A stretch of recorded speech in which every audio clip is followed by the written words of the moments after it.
In the Impact segment tonight, another American citizen thrown into a Mexican prison on very dubious charges. You may remember last year, Marine Corporal John Hammer incarcerated for months by Mexican authorities on bogus gun charges. Fortunately, under pressure from the Factor and other media, the corporal was released, but his ordeal was harrowing. Now, 42-year-old Yanira Maldonado, mother of 7 who lives in Arizona, charged with drug smuggling.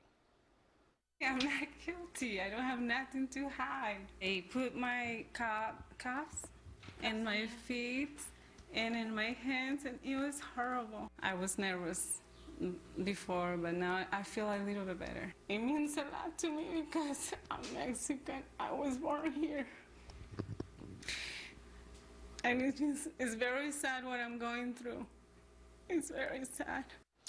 The woman was attending a funeral in Mexico, boarded a bus to come home. Mexican soldiers stopped the bus, found 15 pounds of marijuana under her seat, and she's now charged. Her lawyer says it's completely bogus. There was no way that she could have carried any types of packages, 15 pounds of marijuana, and then got on a fully boarded bus and then strapped them under her seat with no one seeing it. It's just ridiculous.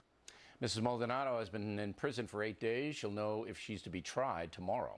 This is simply outrageous. More than 5 million Americans visit Mexico every year, pumping about $6 billion into that economy. U.S. companies invest close to $100 billion annually into Mexico. But Mexico is not a friend to the USA. There are hundreds of Americans in Mexican prisons right now. Obviously, some of them are guilty of crimes, but the system is so corrupt there, and enough is enough. Joining us now from Fort Worth, Texas, Juan Hernandez, former Mexican government official. So if Mrs. Maldonado is not released tomorrow, Friday, and no evidence is, put forth against her, I think many Americans are going to boycott Mexico. Would that be fair, Mr. Hernandez? Of course we don't boycott Mexico. Mexico is our friend. I think there are two messages, Bill. One is to Mrs. Maldonado. Our prayers are with you. We hope that you come out being innocent of this.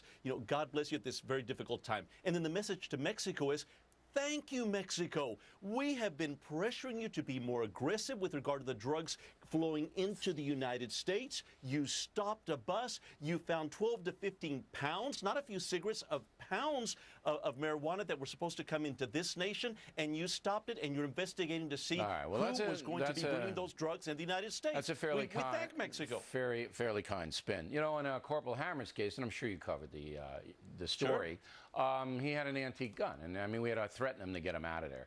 So you know as well as I do that Mexico is a chaotic system. In 2011, 113 Americans were murdered in that country. One person every 30 minutes is murdered in Mexico. It's more violent than Afghanistan and Iraq. And you're telling me that this system down there is okay with you?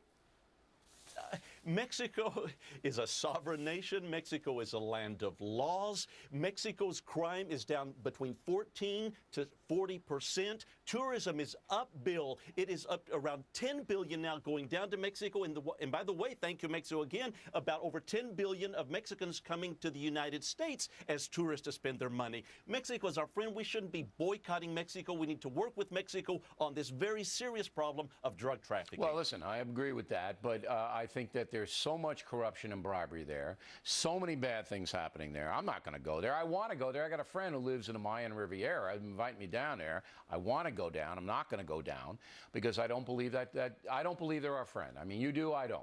But Mrs. Maldonado, this is outrageous. Last person on the bus. Nobody saw her carrying anything. This was professionally strapped under her seat. The woman's 7 children. She has grandchildren. And she's a kingpin drug smuggler of 15 pounds. You buying that, Mr. Hernandez? Are you buying that?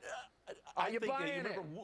William Ury says, be soft on the people, hard on the problem. We can tell Mexico be soft on her, and they're allowing even people to spend the night with her, family members. It sounds like they're being soft with her. Let's be soft with her, and that should be the message. It sounds like they're being soft with her? On the problem. 8 days in prison with no bail? That's not soft. All right, Mr. Hernandez, we wanted That's what we've been pushing them to do, Bill. We wanted to give Mexico a fair play, and you did. Thank you very much. Plenty more ahead as the Factor moves along this evening.